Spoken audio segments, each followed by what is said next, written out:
Ha? Ah, alam nyo, sa buhay na to, marami talagang parang it seems hopeless, di ba? Pero don't ever forget. Sabi nga one day, isang araw. Hindi, seryoso na to. Hindi, one day, alam mo ito minsan naiisip ko kasi, di ba?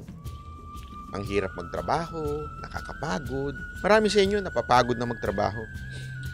Marami sa inyo, ang dami na kang problema, relationship, kaibigan, o asawa, o jowa.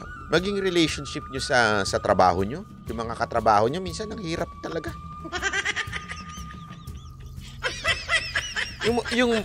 Mapapaganon ka na lang, bakit ba hindi na lang pwedeng padaliin ang buhay? Sino sa inyo nakapag-isip nun? Napaisip ko minsan yun Bakit may mga taong kailangan talagang dumating sa buhay mo para pahirapan ka? Sino nakaisip nun? Naisip ko palagi yun Bakit may mga taong pahirap sa buhay? Hindi ba pwedeng padaliin na lang ang buhay? Diba? Minsan mapapaganon kayo, bakit may mga taong isinilang sa mundo na ito para pahirapan yung buhay mo?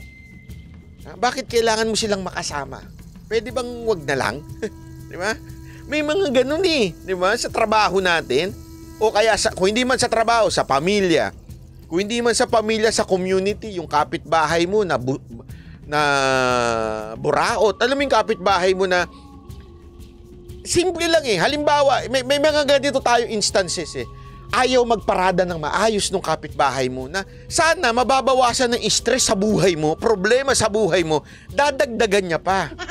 Pwede naman siya magparada ng maayos. Di ba? May mga ganun. Hindi niya ba naisip na nakaka-istorbo siya ng kapwa? Di ba? Meron bang ganyan na, di ba? May mga ganyan tayo sa buhay Yung parang, bakit may ganito? Hindi niyo ba isipin na minsan nakaka-istorbo na kayo sa buhay ng may buhay? Di ba? Ganyan May mga ganyan. Talaga. Alam niyo, ito lang ang naiisip ko. Ito lang talaga naisip ko. One day, matatapos ang lahat. And magkakaroon tayo ng isang matinding bakasyunan. Hindi nga bakasyunan, tirahan na. Di ba? Alam niyo yung sinabi ng Panginoon na I will prepare a place for you. Alam mo, yun ang lagi kong inilalagay sa puso ko Pag napapagod ako, minsan napapagod ako na sa buhay, sa trabaho, sa mga issue, sa mga politiko, na kahit paulit-ulit kang, minsan napapaisip ka na, parang wala naman Parang wala naman pagbabago kahit anong daldal mo, yung mga politiko. Ganun pa rin. Tapos yung mga tao, tatanga-tanga pa rin, naniniwala pa rin. Di ba minsan may ganun pakiramdam? Tapos, ang daming pang problema, bayarin mo. Tapos, may mga problema ka pa sa work. May mga ganyan Pero, yun na lang iniisip ko Yung sinabi ng Panginoon na, sabi ng Panginoong Jesus na, I prepared a place for you. So, iniisip ko nga, Lord, ano kaya yun? Two bedroom? Na may sala? Sana naman, Lord, may sala kasi hindi pa ako nakatikim ng may sala Ito kasi kwarto ko, pag tayo ko, sala na. Pag pihit ko ng konti, lababo na. Pag pihit ko ng konti, malapit na ako sa CR. Pag pihit ko pa ng konti, nasa labas na ako. Alam mo yung napapaisip mo ng ganun? Sabi ko, Lord, you prepared a place for me. Di ba? Ibig sabihin nun, one day, meron akong titirhan na napakaganda. At there will be no more tears and pain. Yun ang ating hope na asahan sa atin, di ba? Yun ang ating asahan sa buhay. If you put your trust and faith to our Lord Jesus Christ, someday, mapupunta tayo dun sa napakagandang lugar na kanyang ipinangako at inihanda para sa mga nagtiwala sa kanya. Ito po, gusto ko lang iwan sa inyo to. Magandang ano po ito. Ano napansin nyo kay Elijah?